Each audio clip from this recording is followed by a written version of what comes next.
एक सुंदर जंगल में आम के पेड़ पर अपने घोंसले में रानो चिड़िया सो रही थी।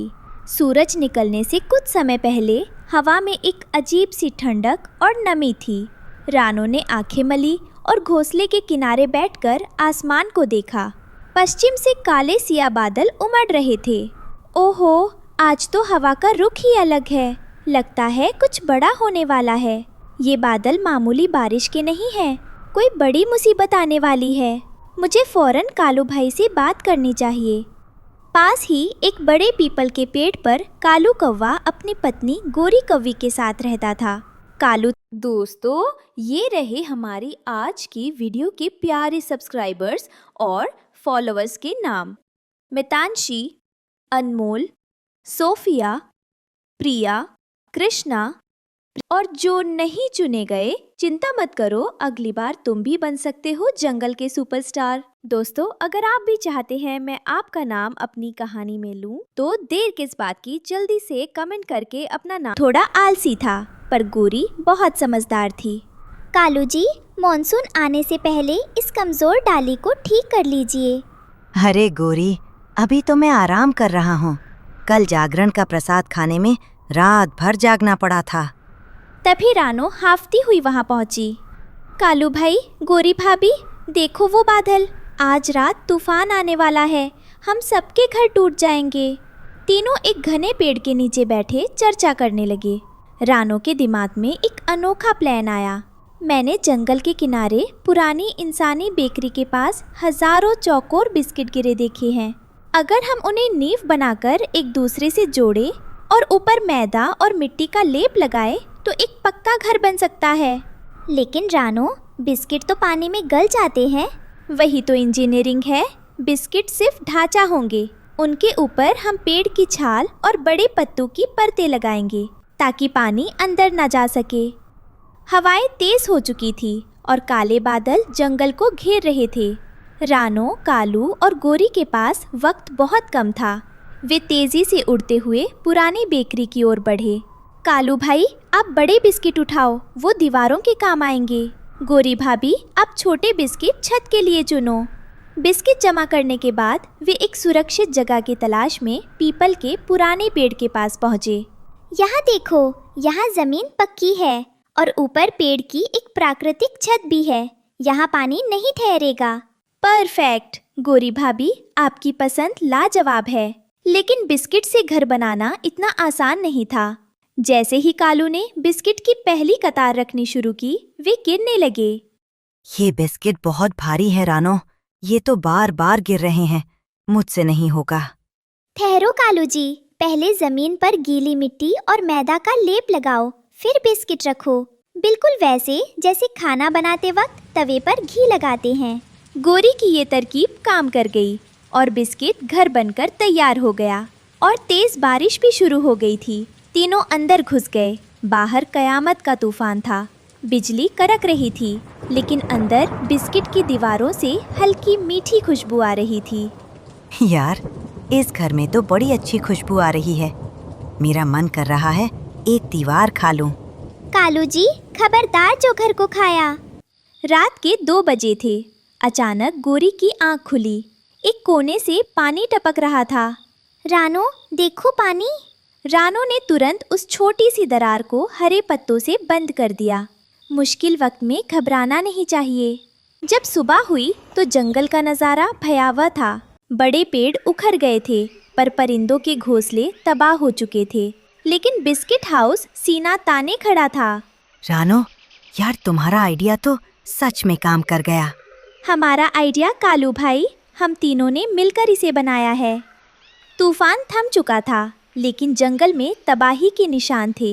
रानो ने देखा कि उसके दोस्त हरिया तोता और गिलू गिलहरी अपने टूटे हुए घरों को देखकर रो रहे हैं। दोस्तों, मायूस मत हो, हमारा वाटरप्रूफ घर सबके लिए खुला है। आ जाओ, तुम यहाँ सुरक्षित रहोगे। हरिया तोता और गिलू गिलहरी हैरान होकर बिस्किट हाउस के अंदर कदम रखते हैं।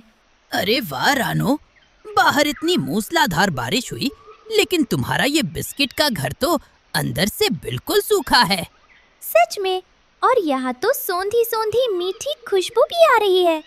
रानो, तुम्मी और कालू भाई ने कमाल कर दिया, वरना आज हम बेघर हो जाते। ये सब दोस्ती और टीम वर्क का नतीजा है गिलू। जब तक बाहर सब ठीक नहीं हो जाता, तुम सब यहीं आराम करो।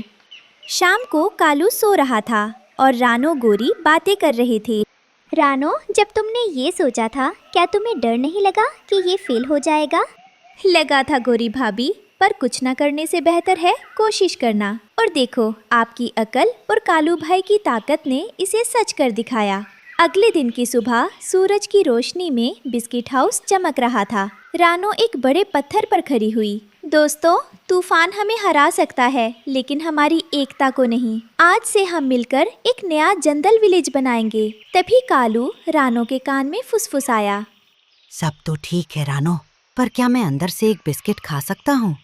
बिल्कुल नहीं। जंगल विलेज का काम जोरों शोरों से चल रहा था। रानो, कालू और गोरी दूसरे जानवरों को बिस्किट का घर बनाना सिखा रहे थे। पूरा जंगल खुशबू और हंसी से भरा था। बहुत अच्छे हरिया, बस इस छाल को थोड़ा और ऊपर चिपकाओ, फिर पानी की एक बूंद भी अंदर नहीं आएगी।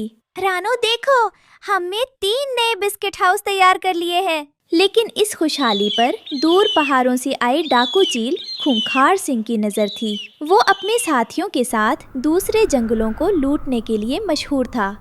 ओहो, उस जंगल को देखो, वहाँ तो बिस्किट के घर बने हैं। उन बेवकूफ परिंदों ने हमारे लिए तैयार खाना और आलीशान घर खुद ही बना दिए हैं।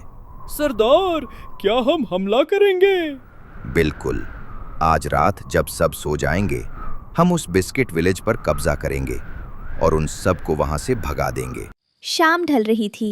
रानो ने आसमान में कुछ बड़ी परछाइयां देखीं। उसका दिमाग फिर से खतरे की घंटी बजाने लगा। कालू भाई, गोरी भाभी, ऊपर देखो, वो आम चील नहीं लग रहे, उनकी उड़ान में लालच है। अरे रानो, तो भी ना हर चीज में डर ढूंढ लेती है। वो बस गुजर रहे होंगे। नहीं कालू जी, रानो सही कह रही है, हमें सावधान रहना होगा।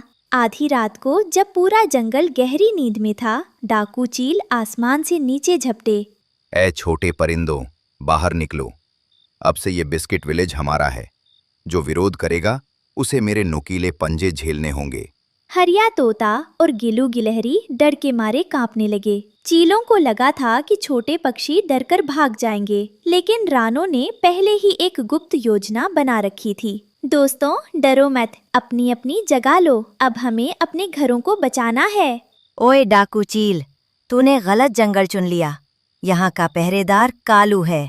जैसे ही चील नीचे आए, गीलू गिलहरी और उसके साथियों ने घरों के ऊपर जमा करके रखी गई मैदा और चिपचिपी मिट्टी का घोल उनके ऊपर गिराना शुरू कर दिया। अरे, ये क्या बला है? मेरे पंख चिपक रहे हैं, मैं उड़ नहीं पा रहा। हरिया, अब सूखे बिस्किट के चूरे और कंकर मारो। चिपचिपे घोल के ऊपर कंकर और धूल गिरने से चील भारी हो गए और जमीन पर गिर पड़े। वे उड़ने की कोशिश करते, लेकिन उनके पंख भारी हो चुके थे। क्यों सरदार, अब हमारे बिस्किट हाउस में मेहमान बनोगे या यहाँ से भागोगे? अपनी बुरी हालत देखकर डाकू चील माफी मांगने लगे और वहाँ से दुम दबाकर भाग निकले। याद रखना, घर सिर्फ ईंट या बिस्किट से नहीं, उसे बचाने के हौसले से बनता है। अगली सुबह सूरज की पहली किरण के साथ जंगल फिर से मुस्कुरा उठा। अब उन्हें न तूफान का डर था, न दुश्मनों का। इस कहानी से हमें सीख मिलती है कि ताकत सिर्फ शरीर में नहीं, एकता और बुद्धि में होती है। और एक छोटा सा आइडिया, साथ में मेहनत और एक घर जो तूफान से नहीं टूट। रानो चिड़िया नई निवेली बहू बनकर टुन्नू के घर आती है। वो अपने साथ दहेज में कुछ नहीं लाई, बस किताबें और संस्कार लाई थी। अरे ओ टुन्नू, ये तो क्या उठा लाया? मैंने सोचा था किसी रईस खानदान की चिड़िया लाएगा जो सोने के अंडे देगी। ये तो खाली हाथ चली आई। माँ, रानो बहुत पढ़ी लिखी है, ये हमारे घर का नाम रोशन करेगी। नाम रोशन दियों से होता है, किताबों से नहीं। रानो सुन ले, यहाँ महारानी बनकर रहने के सपने मत देखना। अभी जा और पूरे घर की सफाई कर। पड़ोसन गोरी कव्वी दाल पर आकर बैठती है और आग में घी डालने का काम करती है। क्यों बहन, सुना है बहू पढ़ी लिखी आई है, संभल के रहना। आजकल की पढ़ी लिखी बहुएं। दोस्तों, ये रहे हमारी आज की वीडियो के प्यारे सब्सक्राइबर्स और फॉलोअर्स के नाम। आराध्या, रेणु देवी, रूह, राजकुमार, वंशो, नौशीन और जो नहीं चुने गए, चिंता मत करो, अगली बार तुम भी बन सकते हो जंगल के सुपरस्टार। दोस्तों, अगर आप भी चाहते हैं मैं आपका नाम अपनी कहानी में लूं, तो देर किस बात की, जल्दी से कमेंट करके अपना नाम हमें भेजें। सबसे पहले सास को ही घर से बाहर निकालती हैं। अरे गोरी, तुम फिक्र मत करो, मैंने इसे पहले दिन ही औकात दिखा दी है। इसके पर कतरने मुझे अच्छे से आते हैं। रानो रसोई में सबके लिए मन लगाकर खीर बना रही है। तभी सास बहाने से उसे बाहर भेजती है। रानो, जा जरा बाहर देख, कोई मेहमान आया है क्या? जैसे ही रानो बाहर जाती है, सास खीर में मुट्ठी भर नमक और लाल मिर्च मिला देती है। अब देखते हैं टुन्नू कैसे इसकी तारीफ करता है। सब खाने बैठते हैं। टुन्नू खीर का पहला निवाला लेता है और जोर से चिल्लाता है, थू थू, रानो, ये क्या बनाया है? ये खीर है या जहर? इसमें इतना